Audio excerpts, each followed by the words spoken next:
Hey guys, I just wanted to make a quick video talking about hoverboard malfunctions. These things are not perfect.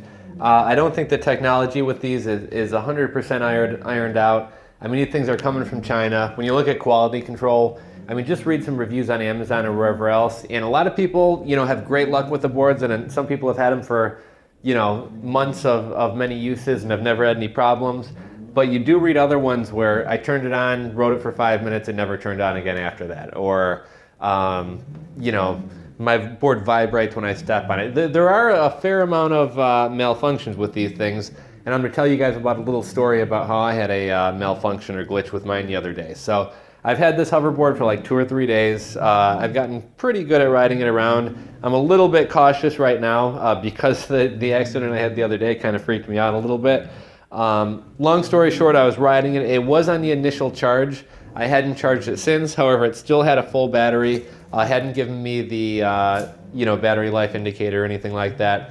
I'm riding it around my kitchen, just talking to some friends in my kitchen, and all of a sudden, just out of nowhere, the board just turns off, and even instead of it just like naturally rolling forward or back a little bit, it almost seemed as if the wheels locked up, and the thing literally threw me about 3 feet in the air, dropped me on my butt, really kind of hurt my butt and my tailbone. And obviously natural reaction is going to be to put your hand down to catch yourself. And if you guys remember, everyone used to, back when rollerblading was popular, everybody was always breaking their wrists because of that.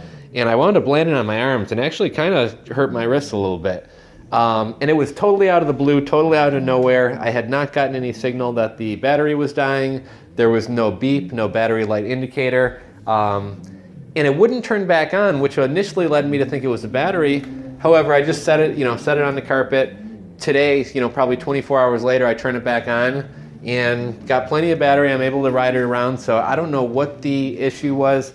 I just charged it for a couple hours. I mean, it's got a full battery now. That kind of freaks me out a little bit though. You know what I mean? Like seeing how violently I was thrown off of the thing. And we're talking about a slow space. It actually happened right over here. I don't know if you guys can see. We're in my kitchen. I mean, I was literally just kind of rocking back and forth talking to some friends, and I was probably going back at about that speed. I'll do that one. It's probably a bad omen doing it in the same spot. Going back at about that speed, not fast at all, not doing any crazy, 360 spins or anything, and was just totally and completely launched right off of this thing. So I'm a little bit hesitant riding. I kind of got that fear in the back of my head that I'm going to be thrown off the thing or it's going to experience some glitch, but these things are a little bit buggy. Sometimes they just make noise and vibrate instead of moving. Sometimes it feels like one wheel may take off before the other.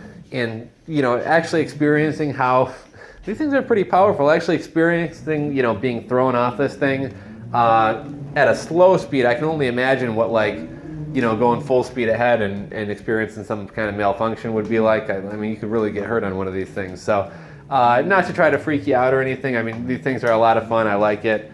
But I'm definitely I'm a little bit not nearly as easygoing and cautious on the thing as I was the other day, and always kind of having in the back of my head, you better be ready if this thing throws you off to try to regain your balance, try not to break your ankle, try not to get thrown or try to catch yourself or whatever. So I'm going to keep riding this thing around. I'll report back if I experience any other glitches or anything like that. But for those of you guys who are wondering, I mean, I know that it's hard to tell which ones are which, but this is a 500 watt Mercedes wheels, kind of first generation style hoverboard. So just wanted to tell you guys about my malfunction. If you guys have experienced any malfunctions yourself, feel free to let me know in the comments section below.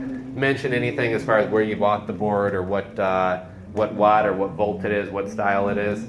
And maybe we'll see if we can kind of nail down what some of these problems are, or if they occur more with certain types of boards or from certain manufacturers or anything else. So thanks for watching the video, guys.